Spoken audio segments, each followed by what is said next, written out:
They call it the missing middle. The city of Golden Valley is looking to diversify its housing stock. More specifically, it's considering adding row houses to its zoning code. The Golden Valley Planning Commission has been considering the issue over the past several months, including this week. You're looking at examples of row houses that the city could find acceptable. Row houses are typically multiple attached units with individual entries in 2 to 3 stories in height. They can either be rental or separate ownership. The city has studied communities around the country that have row houses, including neighboring St. Louis Park. The city's planning commission expects to hold a public hearing on row houses at an upcoming meeting. Meanwhile, in Brooklyn Park, 2 new buildings are under consideration in an area deemed a hotspot for development. This week, the Brooklyn Park Planning Commission reviews a developer's proposal to add 2 buildings to the North Park Business Center at the northeast corner of Highways 169 and 610. One building would be 120,000 square feet. The other would be larger at 221,000 square feet. The proposed buildings would join 5 others the developer has built in this particular business park over the past 3 years. February is American Heart Month. It's also Black History Month, which is why a local doctor is working to raise awareness about heart disease and its impact on African Americans. Delane Cleveland joins us now with more. Shannon, heart disease is a term that encompasses any problem with your heart, such as high blood pressure, coronary artery disease, or diabetes. It's also a disease that disproportionately impacts Black communities.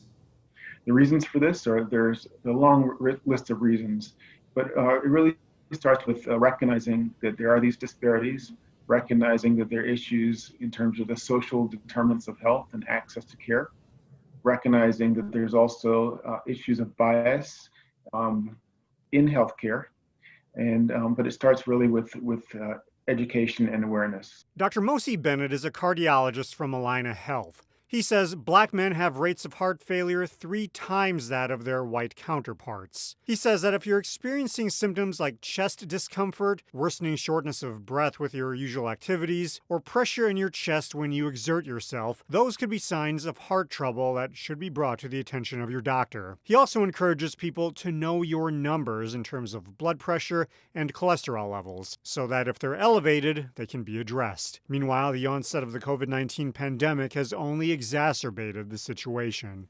During the past year, we've seen that folks have ignored some of their usual heart-related health issues, put them off, delayed getting care or seeking care, and that really just is compounding some of the issues that we see in the midst of this pandemic.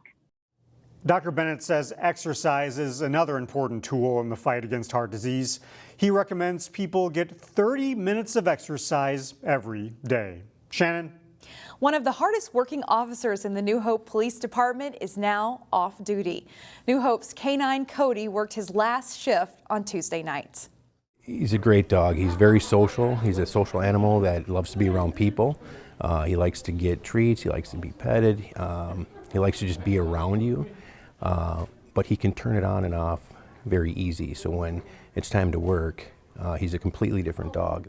K-9 Cody has been on the job for 8 years, and he was recognized at the police station on Tuesday for his work. Cody has won several awards too.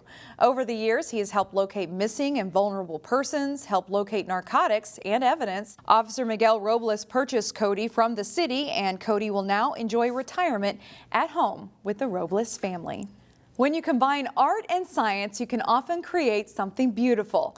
And as reporter Pafua Yang tells us, that's the ultimate career goal for a former Maple Grove Senior High student. How does that feel? It's almost like Joey Posner was made for this. Washing hair, drying hair, curlying hair, everything hair. The 18-year-old grew up fascinated by hair. Our preschool teacher used to notice I'd braid all the Barbies' hair. All the Barbies had little braids, and my mom, she used to dry her hair, and I'd stare and just watch her. Just barely out of high school, Posner won one of the most prestigious hairstylist awards in the country. Elton Aha finalists are going to Las Vegas for the award ceremony in late August. I think August 29th is the date. And I get to walk red carpet and meet celebrities and very important, influential people in the industry, so that could be a lot for my career. But Posner's art goes beyond hair, and it truly showed during the Aveda Institute scholarship competition he entered in high school. It was an Aveda scholarship where you needed to make a full outfit out of recycled materials, and I used newspaper. With recyclable clothing, makeup, and a styled wig, Posner created and photographed all this right in his living room. A month later, he received good news. It was amazing. I definitely cried of joy.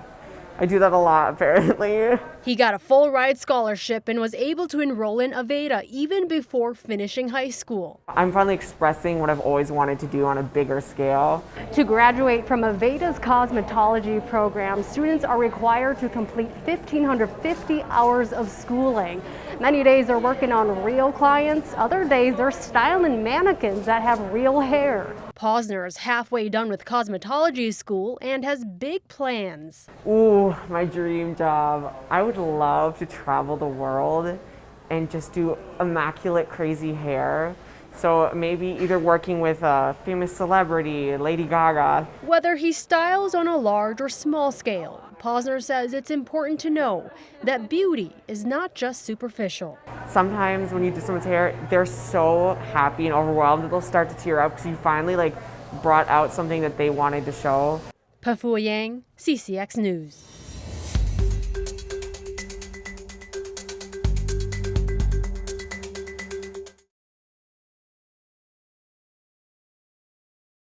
It was a battle for first place in Metro West Conference boys basketball Tuesday, and this game went right down to the wire.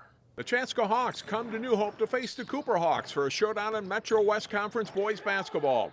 Chaska's Luke Strazzanti with a deep three-pointer, giving his team an early 11-4 lead.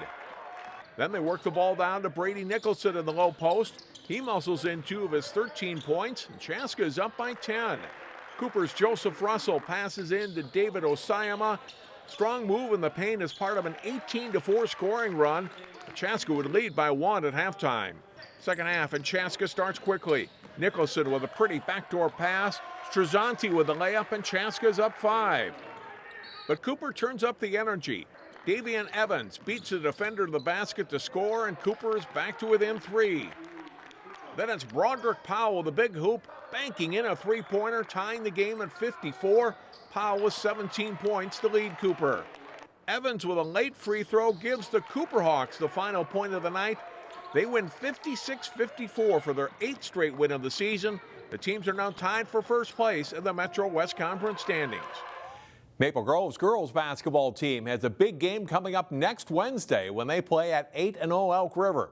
The Crimson were looking for their 8th win of the year Tuesday. Unbeaten and 8th-ranked Maple Grove at home to face Anoka in Northwest Suburban Conference girls basketball Tuesday.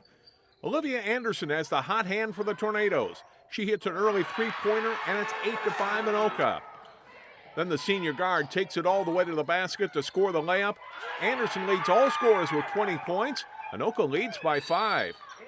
The Crimson, though, come back. Kylie Baranek hits a three-pointer to get Maple Grove in the lead. Then it's Baranek driving into the paint and giving the ball up to Claire Stern, who hits the floater for 2, and the Crimson are up 5. Big game for Maple Grove sophomore guard Kennedy Click. She drains a three-pointer as Maple Grove stretches its lead to 11 points at halftime. Second half, and Click with a skip pass across to Jordan Odie, who's wide open for a 3. The Crimson maintain their double-digit lead most of the way. Baranek picks up another assist here, setting up Click for 2 of her team-high 19 points as Maple Grove wins 58-42. The Crimson is now 8-0 on the season. The Champlin Park Coon Rapids girls hockey team faced a tough early schedule and started 2-5. They met an Armstrong-Cooper team searching for its first win. Jay Wilcox has the highlights. It's the Armstrong-Cooper Wings on home ice at New Hope to take on Champlin Park Coon Rapids in girls hockey. Armstrong-Cooper goalie Lindsay Botts is superb. Delaney Johnson is alone in front, but Botts gets a glove on her shot. It stays scoreless through 1 period. Champlin Park Coon Rapids totally dominates the second, but once again Botts is sharp. She makes 2 saves here to keep it scoreless.